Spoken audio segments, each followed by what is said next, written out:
Hey everyone, Agatha All Along is complete. And heads up, I'm not afraid to admit when I'm wrong.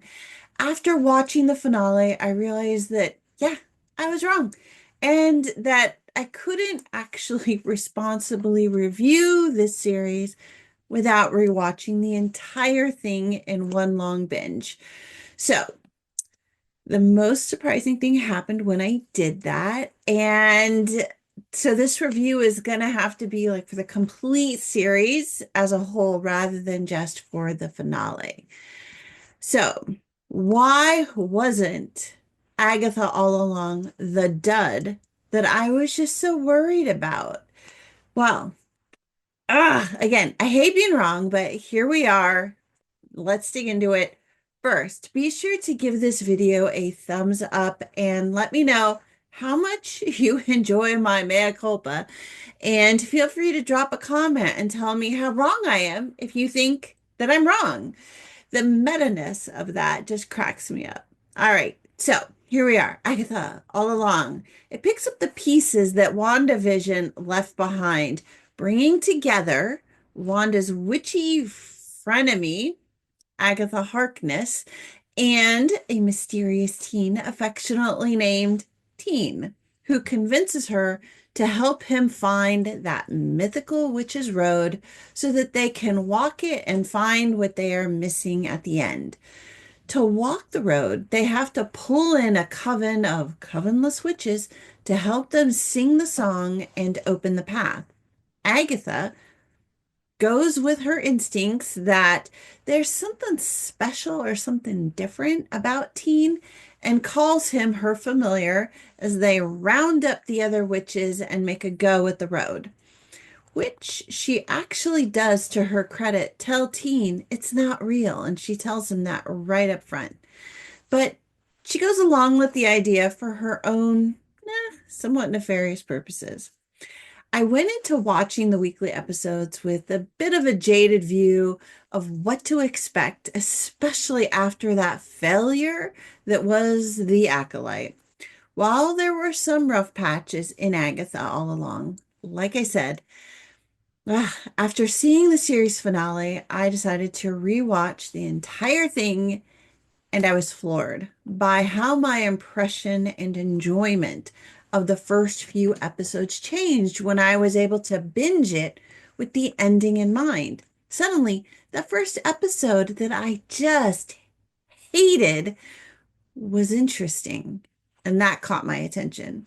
Full of Easter eggs. It was just full of Easter eggs, with the biggest being the fact that Agatha was always honest, and that while she wasn't necessarily a nice person, she wasn't actually a bad person either. Okay, like she killed people, so I guess she was a bad person, but not in the way that you're thinking. And that made her character so much more complex and interesting. And that's how you create a villain that has dimensions and layers. And suddenly her character was deeper, more nuanced, and far more complex than I had credited her for previously. But it required actually seeing the last two episodes for me to see her with different eyes. And in a way, I learned who she was along with Teen in that final episode when he did that mental walk down memory lane and all the pieces snapped into place for him. The effect was very cleverly done, and I really enjoyed it. As a result, while Agatha All Along has some issues, it actually has a strong, compelling story, and the characters were all well crafted and actually pretty smartly cast for their roles. The greatest problem for this series is the short episodes and the weekly viewing. This is something that Disney has to figure out because when they air things on that weekly episode pattern in real time, they don't feel as good. They don't track as well as when you can binge it at the end. And I had a feeling that might be the case with this series, and turned out to be that's exactly how it was. The first three episodes are packed again with Easter eggs and tells and little character tips that are not apparent and are really easy to forget by the time you get to episodes 3, 4, or 5, and you're many weeks out from them.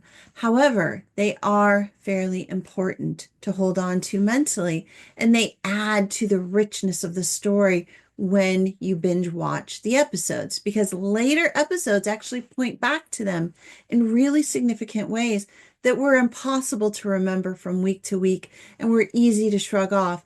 And frankly, because of the way the episodes felt week to week, I didn't want to go rewatch them in order to remember what they were so that I could keep doing that pattern with every new episode. It just didn't make sense. I also watched the documentary Music by John Williams, and this really cool thing happened. I did a review of it. And when I was watching that film, they talk about how themes or songs can become characters or parts of characters in films. And during my rewatch of Agatha, it was crystal clear that the writers treated the song as a character, and that character developed from episode to episode to episode with every title, including some part of the song. The melody is either hummed or sung outright in every episode in some way. The road was the story. Its existence was the point of the story. And the trials were just part of understanding the road's purpose and how it pulled all of these characters together. And then during the series, we get the sense that Agatha is playing a long game with the Coven in order to get her power back. We also see her starting to genuinely care about Teen, either because she thinks he is her son or he reminds her of her missing son.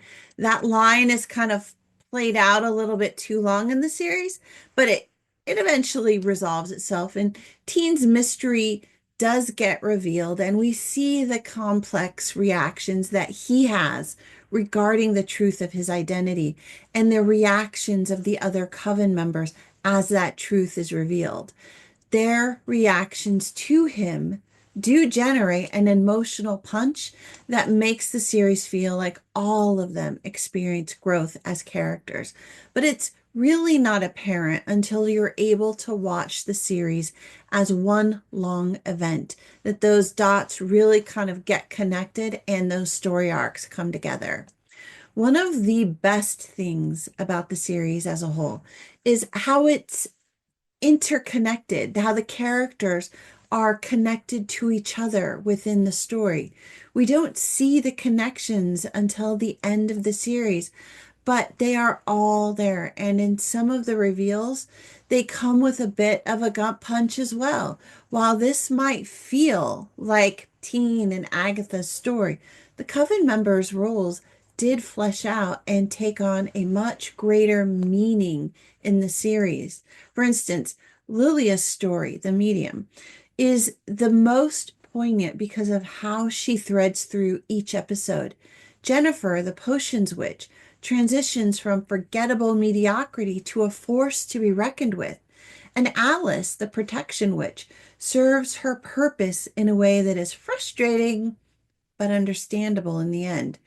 And Mrs. Hart continues to be the one awkward character because it still feels like she was ill used, and that just feels wrong when you get down to it.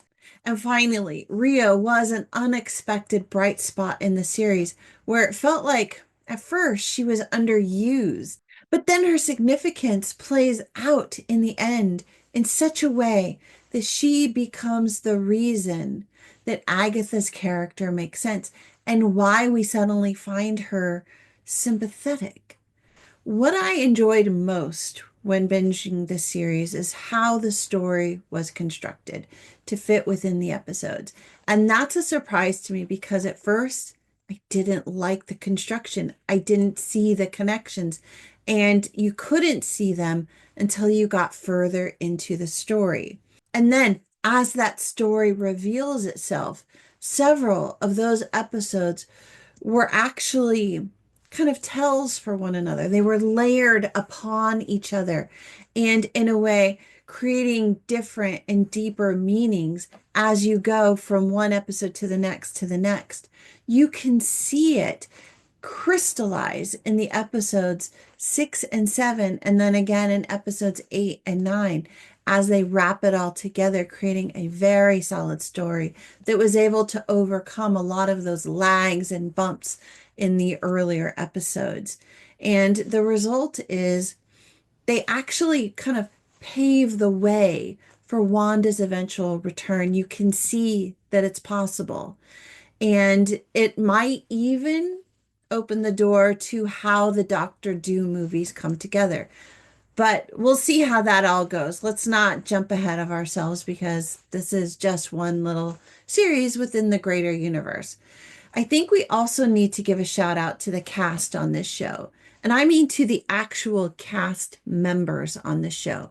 Because reviewers, including me, were fairly skeptical and some of us were a bit harsh about the series. And I think that that was all mostly legitimate because of how the series was created and aired. It didn't lend itself to the greater story good. We gave it some harsh reviews, and especially for the first few episodes. And nowadays, when that kind of thing happens, it seems like the cast is always the first to go out into social media and do some kind of fan blaming for their series failures or for the criticism that their stories are getting. But as far as I know, none of the cast did that with Agatha all along. They held tight, they held the line, and they left the series to air to completion without making a social media frenzy of themselves. And for that, I give them credit. That was a hard thing to do, and they did a good job with it. As a result, it's kind of a pleasure for me to step up now and say unequivocally that I ended up really enjoying this series, and I'm glad that I watched it through to the end, and I'm glad that I binged it so that I could get the full effect, and I'm really glad that they made it. I think that if you enjoy fantasy and Marvel films, you should give it a try. Go into it without expectations and give yourself a block of time to binge the episodes in 1 or 2 sittings, and I think you might actually enjoy it as well. However, there is a chance that this show just isn't for you. And you know what? That's okay too. So, Agatha All Along, have you seen it? Have you seen the whole series? Did you enjoy it? Did you think the finale of this series actually helped to make up for the series as a whole? And I would actually love to know what you thought. I hate being wrong or coming out publicly with corrections like this, but I feel like it was the right thing for me to do with this series. And I'd love to know what you think on that. All right, everybody. Be sure to give this review a thumbs up. Please do give the review a thumbs up and subscribe for more videos because there are more coming. Until then, happy viewing and be sure to check out my John Williams review. I love him. Okay, that's it. See you soon. Bye.